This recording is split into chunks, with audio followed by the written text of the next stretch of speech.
मैं सुधीर सर आप सभी तमाम छात्र छात्राओं को आपके अपने यूट्यूब चैनल एनी टाइम पढ़ाई मंत्रा में हार्दिक स्वागत करता हूँ। स्टूडेंट्स, मैं आपको आज भूगोल से जितने भी अच्छे अच्छे क्वेश्चन बनते हैं आपके एग्ज़ाम से रिलेटेड उन सारे क्वेश्चंस को डिस्कस करूँगा। तो बस स्टूडेंट्स, आपको सिर्फ मेरे साथ क्या करना है, क्वेश्चंस को पढ़ना है। अगर आप आज से लेकर 7-8 दिन भी अगर आप लगे रहते हो तो आप अच्छे स्कोर ला सकते हो। नहीं, कहावत है अंत भला तो सब भला। अगर आप अंत में अगर 5-7 दिन में अगर दे देते हैं तो आपका अच्छा स्कोर आने का संभावना है, क्योंकि जो मैं क्वेश्चन कराऊंगा यही क्वेश्चन आपके एग्ज़ाम में आने की चांसेस है, यही क्वेश्चन आपके आएंगे एग्ज़ाम में। तो आइए, आपको मैं चैप्टर वाइज क्वेश्चन कराने वाला हूँ, चैप्टर वाइज कराऊंगा, ऑब्जेक्टिव सब्जेक्टिव सब कराऊंगा, ठीक है। तो आ जाइए, आपका पहला चैप्टर है मानव भूगोल प्रकृति विषय एवं क्षेत्र। देखिए, इनमें से आपका वस्तुनिष्ठ प्रश्न पहला है। बोलिए, क्वेश्चन फर्स्ट है, इनमें कौन सा एक भूगोल का वर्णन नहीं करता है? बताइए, इनमें से कौन भूगोल का वर्णन नहीं करता है? कौन नहीं करता है? समाकलनात्मक अनुशासन। कौन नहीं करता है? समाकलनात्मक अनुशासन। क्वेश्चन सेकेंड, निम्न में से कौन एक भूगोल सूचना का स्रोत नहीं है? तो कौन नहीं है? प्राचीन महाकाव्य। ओके, क्वेश्चन नेक्स्ट कह रहा है, इनमें कौन एक लोगों और पर्यावरण के बीच अनयोग क्रिया का सर्वाधिक महत्वपूर्ण कारक है? तो कौन है? बताइए। प्रौद्योगिक। कौन है? प्रौद्योगिक। क्वेश्चन 4, इनमें कौन एक मानव भूगोल का क्या है? उपगमन नहीं है। तो कौन नहीं? क्षेत्रीय विभिन्नता। ओके स्टूडेंट्स, क्वेश्चन नेक्स्ट, मानव भूगोल भौतिक दशाओं और भौतिक पर्यावरण के साथ मानव की अनुक्रियाओं से संबंधित है। किस भूगोल वेता ने कहा है? तो बताइए, किसने कहा था ये स्टेटमेंट? ये आपको कहा था, किसने कहा था? एल्सवर्थ और हैटिंगटन ने। किसने कहा था? एल्सवर्थ और हैटिंगटन ने कहा था। क्वेश्चन नेक्स्ट, भूगोल की मुख्यतः 2 शाखाएं कौन कौन सी है? बताइए, भूगोल की 2 मुख्यतः शाखाएं कौन कौन सी है? तो अभी कौन? डाउट नट। अगर स्टूडेंट्स कोई भी क्वेश्चन में फंस गए हो तो क्वेश्चन को क्रॉप करो, मात्र 5 सेकंड में सॉल्यूशन मिलेगा।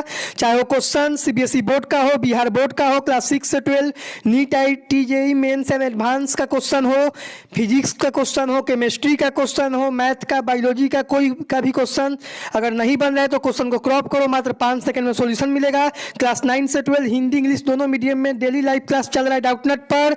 डेली 3 करोड़ छात्र डाउटनट से तैयारी कर रहे हैं, तो आज ही डाउनलोड कीजिए डाउटनट ऐप, लिंक डिस्क्रिप्शन में दिया गया है। कौन सी है? प्रादेशिक भूगोल और क्रमबद्ध भूगोल। ओके स्टूडेंट्स, क्वेश्चन नेक्स्ट क्या है? व्यवहारिक, राजनीतिक, आर्थिक और सामाजिक भूगोल किस भूगोल के क्या क्षेत्र हैं? तो किसका है? ये आपका मानव भूगोल का क्या है? क्षेत्र है। क्वेश्चन नेक्स्ट स्टूडेंट्स, संभावनावाद शब्द का प्रयोग सर्वप्रथम किसने किया था? बताइए। तो संभावनावाद शब्द का प्रयोग सर्वप्रथम किसने किया था? रेट जेल ने। किसने किया था? रेट जेल ने। क्वेश्चन नेक्स्ट कह रहा है, मानवतावाद किसकी एक विचारधारा है? तो मानवतावाद किसकी विचारधारा है स्टूडेंट्स? ये आपकी मानव भूगोल की विचारधारा है। क्वेश्चन नेक्स्ट, 15वीं शताब्दी से 18वीं शताब्दी के अवधि को क्या कहा जाता है? बताइए। तो इसको क्या कहता है? खोज का युग कहा जाता है, द एज ऑफ डिस्कवरी कहा जाता है। ओके स्टूडेंट्स, तो मैंने इस टॉपिक से क्या पता करा दिया आपको, जितने भी ऑब्जेक्टिव क्वेश्चन है। अब आई कराता हूँ आपको लघु उत्तरीय।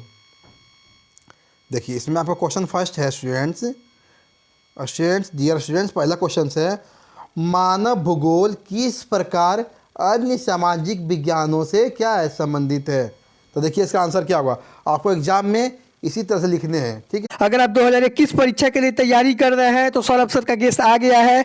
हमारे गेस्ट से पढ़ के पूरे बिहार में विक्की कुमार ने विज्ञान में 2nd रैंक हासिल किया है। अगर आप अभी तक विक्की कुमार का इंटरव्यू नहीं देखे तो डिस्क्रिप्शन में लिंक है, वहां से देख सकते हैं। 10th का 450 फी रखा गया है, 12th का 500 फी रखा गया। पेमेंट आपको यही गूगल पे नंबर और फोन पे नंबर जो दिखाई दे रहा है 7903979715 नंबर पर करना है। उसके बाद पेमेंट करके आपको स्क्रीनशॉट इसी व्हाट्सएप नंबर पर कर देना है। उसके बाद हमारी टीम आपको गेस्ट प्रोवाइड करा देगी। सौरभ सर के गेस्ट से पढ़ के विक्की कुमार ने पूरे बिहार में विज्ञान संकाय में 2nd टॉप किया। देखिए, लिखना है, मानव भूगोल भूगोल के अलावा इतिहास, राजनीतिक शास्त्र और शास्त्र संस्कृति विज्ञान के साथ संबंध बनाकर क्या करता है? रखता है।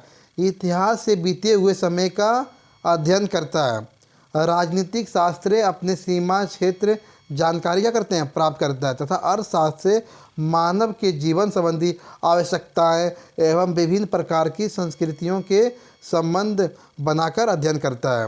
ओके स्टूडेंट्स, इस प्रकार मानव भूगोल अन्य सामाजिक विज्ञानों के साथ साथ क्या करता है, के साथ संबंध स्थापित करके क्या करता है, रखता है। Okay students, question next. Dear students, next question, नव नीतिवाद, नीतिवाद से क्या अभिप्राय है? Very very most important question dear students, बताइए क्या होगा इसका आंसर। देखिए, नव नीतिवाद से अभिप्राय है कि प्रकृति ने मानव के विकास के लिए भरपूर अवसर प्रदान करता है। जब प्रकृति मानव को अपना दास समझकर उन्हें उनसे विकास करने के लिए विभिन्न प्रकार के अवसरों को प्रदान करता है, तो उसे ही नव नीतिवाद या क्या करते हैं, संभावनावाद के नाम से जाना जाता है। Okay students, question next. अब आइए, आपका क्या है, दीर्घ उत्तरीय क्वेश्चन है। कारण मैंने आपको लघु उत्तरीय भी कराया, अब दीर्घ उत्तरीय करा रहा हूँ आपको। चैप्टर वाइज करवाऊंगा सारे क्वेश्चन को, इससे आपको कोई दिक्कत नहीं होंगे और आपको चीज़ें भी आसानी से समझ में आएंगे। आइए, दीर्घ उत्तरीय क्वेश्चन आपका पहला है, कर्म मानव के प्राकृतिक कारणों की व्याख्या कीजिए। तो देखिए, मानव अपने प्रौद्योगिकी की सहायता से अपने भौतिक पर्यावरण के साथ अनुसरित क्रिया कर संबंध बनाता है। इसी के द्वारा वह विभिन्न प्रकार के उपकरणों एवं तकनीकी की सहायता से उत्पादन और निर्माण क्या करता है। प्रौद्योगिकी किसी भी समाज की संस्कृति के लिए विकास की सूचक मानी जाती है, क्योंकि प्राकृतिक नियमों के समझने के बाद ही मानव तकनीकी का विकास किया है। जिस प्रकार पत्थर के टुकड़ों से घर्षण करके आग का आविष्कार किया है, उसी प्रकार से डीएनए के जांच के द्वारा बहुत सी बीमारियों का पता चला है। ठीक है, प्रारंभिक अवस्था में मनुष्य प्राकृतिक पर्यावरण से प्रभावित था, इसीलिए मनुष्य को प्रकृति का दास कहा जाता था। वह प्रकृति के द्वारा ही अपनी सारी क्रियाओं को संपन्न करता था। जब मानव समाज और प्रकृति की शक्तियाँ का एक साथ मिल गई तो उसे ही पर्यावरणीय क्या कहते हैं, नीतिवाद कहा जाता है। इस प्रकार मानव का प्रकृति के साथ क्या घनिष्ठ संबंध है। Okay students, question next students, कर मानव भूगोल के विषय क्षेत्र पर क्या कीजिए, टिप्पणी लिखें। देखिए इससे क्या होगा आंसर स्टूडेंट्स।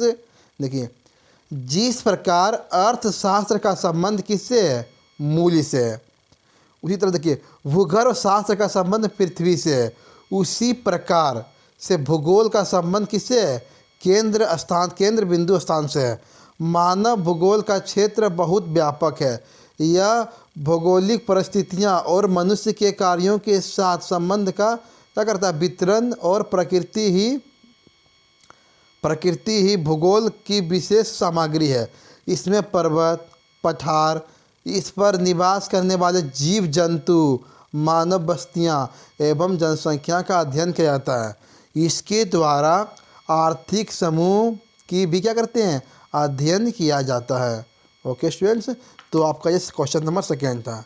ठीक है स्टूडेंट्स, तो मैं आपको कल क्या कराऊंगा, कल आपको चैप्टर 2 कराऊंगा। ठीक है ना स्टूडेंट्स, तो मैं चैप्टर 1 से जितने भी अच्छे क्वेश्चन बनते थे मैंने उन सारे क्वेश्चंस को आज डिस्कस किया। ठीक है स्टूडेंट, तो हम लोग आज यहीं तक रखते हैं, फिर हम लोग कल मिलते हैं। ओके स्टूडेंट, कल मिलते हैं सेशन 2 के साथ। तब तक के लिए bye bye, take care, bye bye students.